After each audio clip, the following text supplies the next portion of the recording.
안녕하십니까. 반갑습니다. 저는 먼저 부산교구 정관성당 보좌신부 권동균 안젤로입니다. 반갑습니다. 네, 저는 좌동성당 보좌 신부로 있는 김무힐리코입니다. 반갑습니다. 따라하지 마세요. 네, 저는 우동성당 보좌신부 신동근 사도연입니다. 반갑습니다. 네. 반갑습니다. 반갑습니다. 오늘은 우리 유아세례에 대해서 영상을 보고 함께 나누고자 합니다.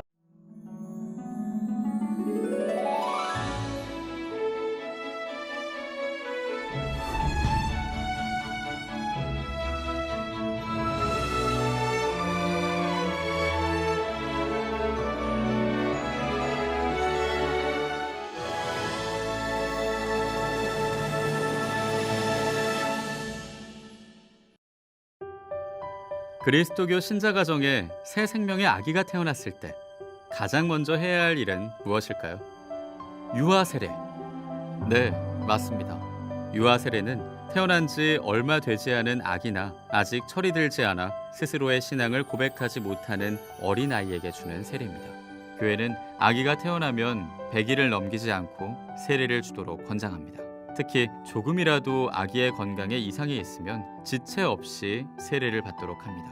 누구든지 물과 성령으로 태어나지 않으면 하느님 나라에 들어갈 수 없다. 즉, 누구든지 물과 성령으로 새로 태어나지 않으면 하느님 나라에 들어가기가 아주 어려워지기 때문입니다. 갓 태어난 아기는 지은 죄가 없지만 인간은 누구나 원죄를 갖고 있기에 하느님 자녀로 다시 태어나기 위해선 세례를 받아야 합니다. 아기는 세례성사로 원죄마저 없게 되어 온전히 깨끗해집니다. 영상을 좀 봤는데 혹시 신부님 지난주에 두 분 신부님은 유아 세례를 받으셨다고 하셨는데 혹시 유아 세례에 관련된 기억 나시는 거 혹시 부모님한테 들으신 이야기나 뭐 이런 거 있으십니까? 유아 신부님? 네.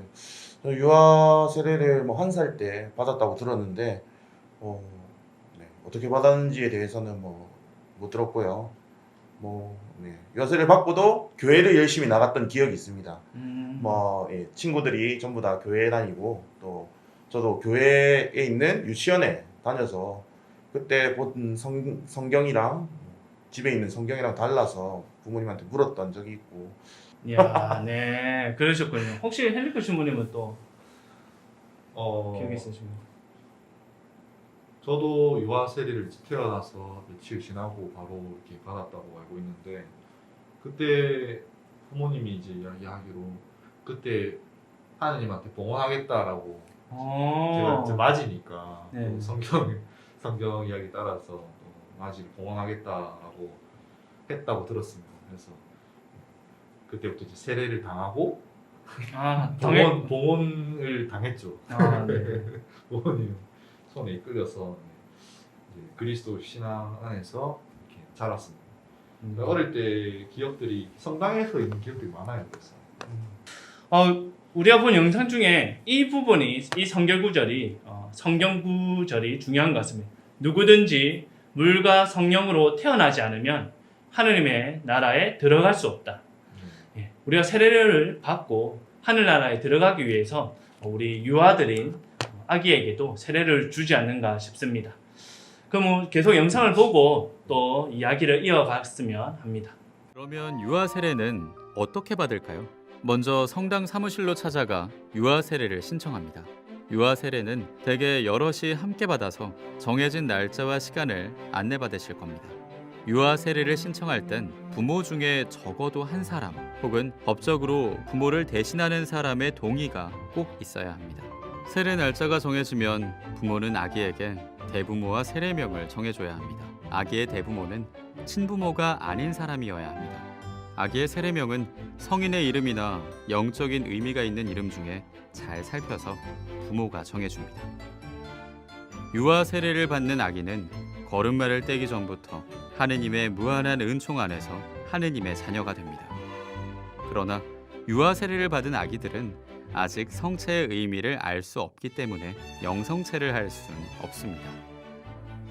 그래서 어떤 이들은 이렇게 말합니다. 세례의 의미도 모르는 아이에게 유아 세례를 주는 것이 합당한가요? 제가 알기로는 우리 헬리코 신부님의 세례명 말고도 이름에 대해서도 아주 의미 있다고 제가 들었는데 기가 맞습니까? 막힙니다. 아, 진짜요? 기가 막힙니다. 다시 한번 더 혹시 그 사연에 대해서 이야기해 줄 수 있으십니까? 예,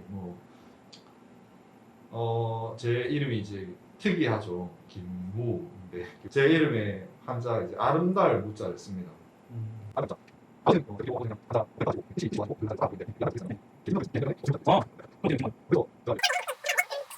나는 신부가 돼야 되나? 혹시 유아 세례 때 특별한 체험이 좀 있으신지? 이제 유아 세례는 사실 부모님의 신앙을 보고 이렇게 세례를 드리는 거다 보니까 이게 아이가 받는 축복도 물론 크고 또 크지만 부모님들이 앞으로 이제 아이를 이렇게 신앙적으로 잘 키워 나가겠다라는 그런 의지들을 네. 다시 재확인할 수 있는 그런 자리인 것 같아서 부모님들을 위해서라도 이 유아 세례는 꼭 장려가 돼야 된다 말씀을 드리고 싶어요. 네, 저도 그런 네. 젊은 청년 부부들을 만나게 되는데 그럴 때 제가 조금 이런 이야기를 해드립니다. 우리 자녀가 낳고 난 뒤에 그렇죠. 유치원을 보낼 때가 되고 초등학교, 중학교 보낼 때나 아니면 특히 학원 보낼 때 우리 자녀들의 의사는 묻기보다는 부모님이 이 자녀들에게 해주고 싶은 그 큰 마음과 그 자녀들을 위하는 마음 때문에 먼저 학원을 보내고 있지 않습니까? 그런 것처럼 우리가 세례를 받고 유아 세례를 주는 이유는 우리 사랑스러운 자녀가 하느님의 나라에 들어가고 구원받기 위해서 미리 그 은총을 미리 입을 수 있도록 주는 게 아닐까 그렇죠. 생각을 하게 됩니다. 이에 대해 교회는 답합니다. 네, 아주 합당합니다. 유아 세례는 아이가 아니라 그 부모와 대부모의 신앙을 보고 베푸는 것이기 때문입니다. 그래서 유아 세례는 세례식 때 어른 세례와 달리 세례초를 아이에게 주지 않고 대부모에게 맡깁니다. 그러면서 사제는 이렇게 말하죠. 그리스도의 빛을 여러분께 맡깁니다. 즉 부모와 대부모가 나중에 그 아이가 스스로 신앙을 고백할 수 있도록 이끌어줘야 한다는 것입니다. 이는 갓 태어난 아기가 스스로 서고 스스로 움직일 때까진 엄마 아빠가 잘 돌봐야 하는 것과 마찬가지입니다. 금방 세례의 의미도 모르는 이에게 유아 세례를 주는 것이 합당한가에 대해서 영상이 우리보다 잘 설명해 준 것 같습니다. 그만큼 우리의 부모님들의 신앙을 바탕으로 우리 자녀들에게 세례를 줄 수 있고 그게 합당하다는 거 우리 젊은 부부들이 잘 알아주셨으면 좋겠습니다. 혹시 우리 대부모님의 혹시 선정하고 이러는 데 있어서 우리가 알아두면 좋은 게 팁이 있을까요?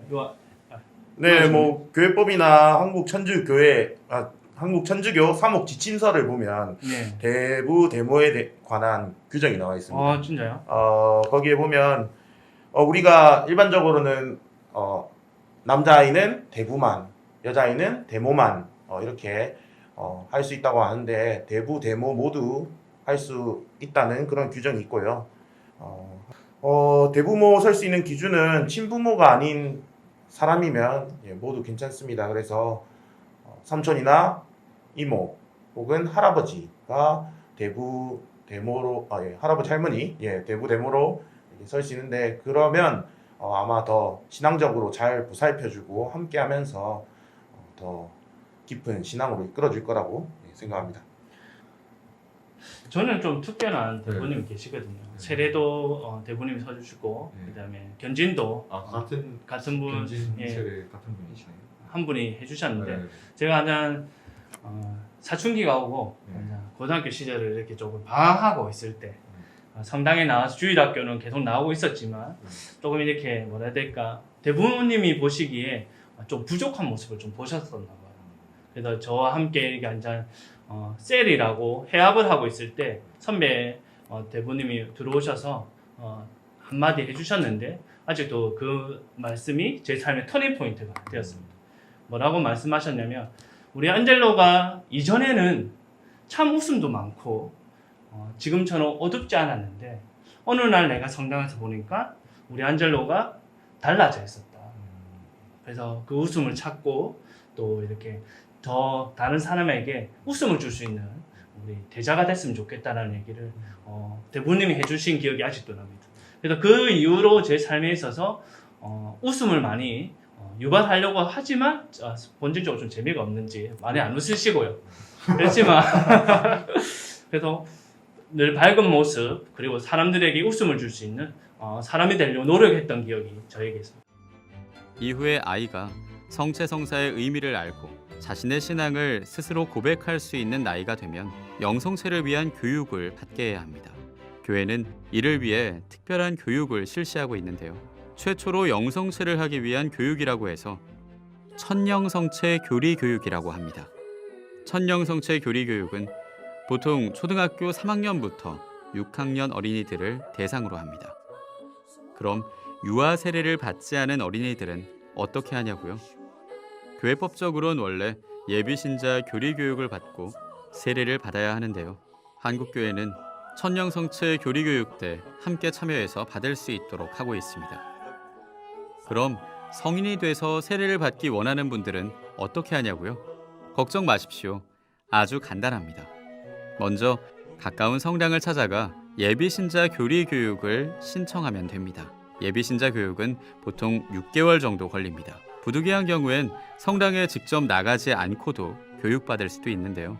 우편을 통한 통신교리나 인터넷을 통한 사이버 통신교리 등이 바로 그것입니다. 아참, 예비신자 교리 교육을 시작하면 매 주일 미사 참례를 해야 합니다. 우편이나 온라인 교리 등 그 어느 경우도 마찬가지입니다. 미사 참례는 그리스도인 신앙생활의 기본이기 때문입니다. 유아 세례, 이제 신앙인 가정이라면 더 이상 주저하지 않으셨으면 합니다. 그리고 또 우리 주변엔 세례를 받고 싶어하는 분들이 우리가 생각하는 것보다 무척 많다고 하니 그런 분이 있으시다면 적극적으로 권면해 보시면 어떨까 합니다. 네, 이제 영상을 다 봤는데요. 네. 혹시 영상을 마무리하기 전에 조금 더 우리가 나눠봐야 될 부분이 있을까요? 이완 신부님? 네, 제가 생각하기에는 유아에 대한 개념이 중요할 것 같습니다. 네. 예, 유아는 만 7세 이전의 미성년자는 유아라고 하고 자주 능력이 없다고 여겨진다. 그러나 7세를 만료하면 이성의 사용을 한다고 추정된다. 그래서 유아 세례를 받을 수 있는 나이는 만 7세 미만이라는 거. 그래서 만 7세 미만인 친구들이 유아 세례를 신청하고 유아 세례를 받을 수 있습니다. 부모님들이 우리 유아들을 데리고 미사에 참석하는 것도 아주 중요한 자리인 것 같고, 또 우리 주일학교 친구들에게 있어서는 주일학교 나가서 선생님들과 함께 교리도 배우고 우리 같은 신앙을 가진 친구들과 함께 또래 문화를 형성해 가는 게 신앙을 성숙시키고 하는 데 도움이 될 것 같습니다. 그러면 오늘 교리는 여기에서 마칠 수 있도록 하겠습니다. 그러면 또 다음에 기회가 되면 뵙겠습니다. 예. 안녕히 계십시오.